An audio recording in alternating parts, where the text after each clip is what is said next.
Jasmine എന്ന് പറയുന്ന നമ്മുടെ ബിഗ് ബോസിലെ കോണ്ടസ്റ്റന്റ് ഉണ്ടല്ലോ, ഈ കോണ്ടസ്റ്റന്റ് ഒരു പ്രത്യേകത എന്താ വെച്ചിട്ടുണ്ടെങ്കിൽ മുന്നേ തന്നെ അവർ പറഞ്ഞു കഴിഞ്ഞു ഇസ്ലാംപരമായ മതവിശ്വാസിയാണ് ഞാൻ ആ രീതിയിലേ ജീവിക്കുള്ളൂ. പക്ഷെ അന്ന് തന്നെ അവർ പറഞ്ഞു ഒരിക്കലും സ്പ്രേ ഞങ്ങൾക്ക് ഉപയോഗിക്കാൻ പാടില്ല, സ്പ്രേ ഉപയോഗിക്കുന്നത് വേശ്യാവൃത്തിക്ക് തുല്യമാണെന്ന് ഖുറാൻ പറയുന്നു, അതുകൊണ്ട് അത് ഉപയോഗിക്കില്ല. പക്ഷെ ഈ ഒരു പ്രോഗ്രാമിൽ എത്തിയപ്പോൾ അവർ പറഞ്ഞ വാക്കുകളൊക്കെ ശരിക്കും ആ ഒരു ചാനൽ അവരുപയോഗിക്കുന്ന ചാനൽ റീച്ച് കിട്ടാൻ വേണ്ടി, ആളുകളെ പ്രീതി പറ്റാൻ വേണ്ടി ചെയ്തതാണ് എന്ന് ഓരോ നിമിഷം കൂടുന്തോറും നമ്മളത് മനസ്സിലാക്കി എന്നുള്ളതാണ്.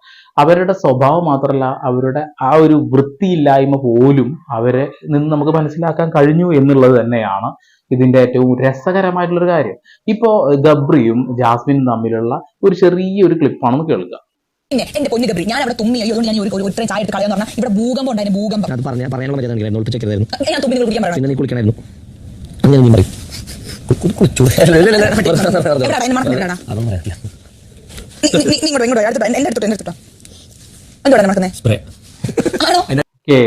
അതായത് തുമ്മിയ ചായ എല്ലാവർക്കും കൊടുക്കാൻ പറയാം, ഞാനത് കളഞ്ഞിരുന്നെങ്കിൽ ഞാൻ ചായ കളഞ്ഞു എന്ന് പറഞ്ഞ് പ്രശ്നം ഉണ്ടാക്കുമെന്നാണ് ജാസ്മിൻ പറയുന്നത്.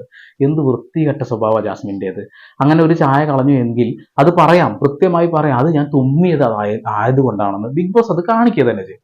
അത് പറയുമെന്ന ഒരു പേടി കൊണ്ട് എല്ലാവർക്കും ഞാൻ തുപ്പിയ ചായ കൊടുക്കണമെന്നാണോ നിങ്ങൾ പറഞ്ഞു വരുന്നത്? വളരെ മോശപ്പെട്ട പ്രവണതയാണ്. ഇന്നും ഇത്ര കാലം, എത്ര ദിവസമായി ഈ പരിപാടി കഴിഞ്ഞിട്ട്, അല്ലെങ്കിൽ ഈ ഒരു സംഭവം നടന്നിട്ട് ഇന്നും അത് ചർച്ചയാവുക.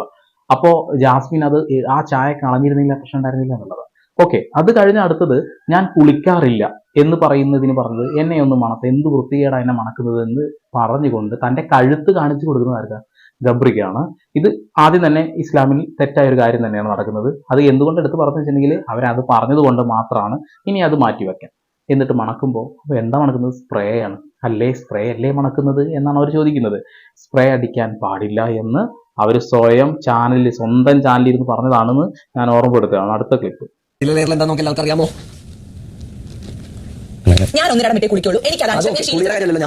ഞാൻ ഒന്നരാടം കൂടുന്തോറെ കുളിക്കാറുള്ളൂ, എനിക്ക് അതാണ് ശീലം.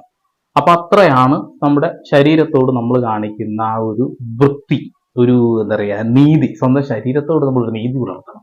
ബിഗ് ബോസ് ഇപ്പൊ പറഞ്ഞുകൊണ്ടിരിക്കുന്നത് എന്താ വെച്ചിട്ടുണ്ടെങ്കിൽ ഈ ഒരു പരിപാടിയിൽ ഗബ്രിയും അതുപോലെ ജാസ്മിനും ഇവരുടെ പ്രണയം എങ്ങനെയെങ്കിലും വിറ്റ് കാശാക്കണം.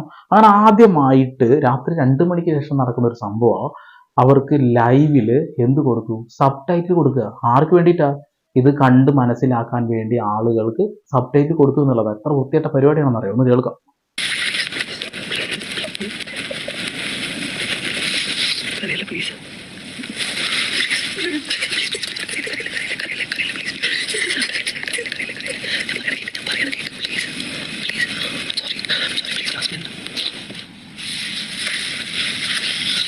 കരയിലെ ജാസ്മിൻ പ്ലീസ് പ്ലീസ് പ്ലീസ്. ഈ ഒരു സാധനം വെച്ചിട്ട് അവര് സബ് ടൈറ്റിൽ കൊടുത്തുകൊണ്ടിരിക്കുക. രാത്രി 2 മണിക്ക് നടന്നൊരു കാര്യമാണ്. ഈ ബിഗ് ബോസിന്റെ ഉള്ളിൽ തന്നെ നിയമങ്ങൾ വളരെ മോശപ്പെട്ട നിയമങ്ങളാണ്. ഇതിലൊക്കെ നല്ല മാറ്റങ്ങൾ വരുത്തിയാൽ തന്നെ ഈ ഒരു പരിപാടിയിൽ ഈ വൃത്തിയുടെ പരിപാടി നടക്കൂല എന്നുള്ളത്. അപ്പൊ ജാസ്മിനും ഗബ്രിയും തമ്മിലുള്ള ഈ ഒരു സംഭവം മോഹൻലാലിനും വേണം തോന്നുന്നു. കാരണം ചാനൽ ആരെങ്കിലും കാണണ്ടോ, ഈ ഒരു സാധനം കാണണമല്ലോ അല്ലെ, ആളുകൾക്ക് ഈ ഒരു മനോഭാവമുള്ള ആളുകൾ ഉണ്ടാവുമല്ലോ. അപ്പൊ അവരെ ഇങ്ങനെ പിടിച്ചു നിർത്തി കഴിഞ്ഞാൽ ഇവരെ എതിർക്കുന്നവരും കാണും, സപ്പോർട്ട് ചെയ്യുന്നവരും കാണും. അതിന് വേണ്ടി ഒരു കോമാളിത്തരം നമ്മളൊക്കെ മുന്നിൽ കാണിച്ചു തരും. അപ്പൊ ആദ്യമായി ഒരു സബ് ടൈറ്റിലൊക്കെ ഇട്ടിട്ട് നമുക്ക് ഈ ഒരു പരിപാടി കാണിച്ചു തരുന്നത് എന്തെങ്കിലും ഒരു നല്ല കാര്യമാവണ്ടേ? ഒന്നുമല്ല. അതാണ് ഇതിന്റെ ഏറ്റവും വലിയ രസകരമായിട്ടുള്ള കാര്യം. ഞങ്ങൾ സുഹൃത്തുക്കളാണെന്ന് ഒരുപാട് തവണ പറയും. ഇപ്പോൾ ഫ്രണ്ട് വിത്ത് ബെനിഫിറ്റ് ആണെന്നും പറയുന്ന രീതിയിലേക്ക് കാര്യങ്ങൾ പോകുന്നു എന്നുള്ളതാണ്. ഇവരെ കല്യാണം കഴിക്കാൻ പോകുന്ന ആരെങ്കിലൊക്കെ ഉണ്ടെന്നുണ്ടെങ്കിൽ കണ്ടുവെക്കുക ഇവരുടെ സ്വഭാവം.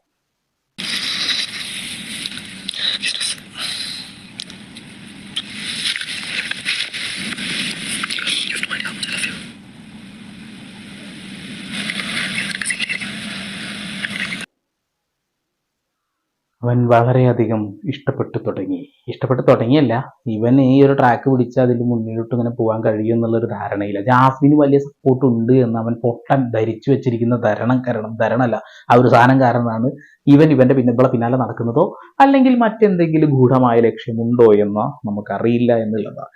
അപ്പൊ ഈ ഒരു ചാനല് ഫാമിലിക്കൊത്തിരുന്ന് കാണാൻ കഴിയാത്ത രീതിയിൽ അതപ്പതിച്ചു. ബിഗ് ബോസ് സീസൺ 6 ഇങ്ങനെയുള്ള കൂതറകളെയും ഊളകളുടെയും പരിപാടികൾ കാണിക്കാനാണെങ്കിൽ എന്തിനാണ് ഇവരെ വെച്ചുകൊണ്ടിരിക്കുന്നത്? ഒരു തൂരക്ക് എറിയൂ ലാലേട്ട, അല്ലെങ്കിൽ ലാലേട്ടന്റെ പേര് പോലും പോകും എന്നുള്ളതാണ്. ചാനലിൽ ഇത്തരത്തിലുള്ള ഈ ഒരു കോമാളിത്തരം കാണാൻ ആർക്കും താല്പര്യമില്ല എന്ന കാര്യം ഞാൻ ഓർമ്മപ്പെടുത്തുകയാണ്. ഇപ്പോൾ ഇവരുടെ റൊമാൻറ്റിക് സാധനങ്ങൾ, ഇതിപ്പോൾ പണ്ട് ഫസ്റ്റ് സീസണിൽ പേളിമാണിയുടെ കഥ നമുക്കറിയാം. അതിലൊന്നും ഇത്തരം രീതിയിലായിരുന്നില്ല കാര്യങ്ങൾ. അത് എന്തുകൊണ്ടാണെന്ന് വെച്ചിട്ടുണ്ടെങ്കിൽ അവരെ നമ്മൾ കണ്ട് ഇങ്ങനെ വന്നുകൊണ്ടിരിക്കുന്ന സമയത്താണ് ഈ ഒരു പ്രോഗ്രാമിൽ വരുന്നത്. പക്ഷേ ജാസ്മിൻ എന്ന് പറയുന്ന ആള് അവരുടെ സ്വന്തം യൂട്യൂബ് ചാനലിൽ പറയുന്ന കാര്യങ്ങളൊക്കെ അവരുടെ മതപരമായിട്ടും അവർ വലിയൊരു റിലീജിയസ് ആണ് എന്ന രീതിയിലും പറഞ്ഞുകൊണ്ട് ഇതിനകത്തേക്ക് കയറി വരുന്നു. ഇവിടെ വളരെ മോശപ്പെട്ട രീതിയിൽ സെക്ഷൽ ചുവയുള്ള കാര്യങ്ങൾ മാത്രം ചെയ്യുമ്പോൾ അതിൽ നിന്നും ആളുകൾക്ക് ഒരു സൂചനയോ അല്ലെങ്കിൽ ഒരു മെസ്സേജും കിട്ടാനില്ല. അതുപോലെ തന്നെ പ്രോഗ്രാമിന്റെ ആ ഒരു റേറ്റിംഗ് താഴോട്ട് പോകാനുള്ള പ്രധാനപ്പെട്ട കാരണം അവർ തന്നെയാണ് എന്നാണ്. ഇപ്പോൾ ഇന്ന് ഒരു സംഭവം കൂടി ഉണ്ടായിട്ടുണ്ട് എന്നുള്ളതാണ്. അവർ എല്ലാവർക്കും എടുക്കുന്ന ഒരു ഭക്ഷണത്തിൽ, നിങ്ങൾ സൈഡ് കാണുന്നത് ഭക്ഷണത്തിൽ അവർ ടേസ്റ്റ് ചെയ്യുന്നുണ്ട്. ടേസ്റ്റ് വായയിലിട്ട് അതേ സ്പൂൺ തന്നെ ഇട്ട് ഇളക്കുക. അടുത്തൊരു വിഷയത്തിനുള്ള വകുപ്പും കൂടി അവരതിൽ ഉണ്ടാക്കി വെച്ചിട്ടുണ്ട് എന്നുള്ളതാണ്.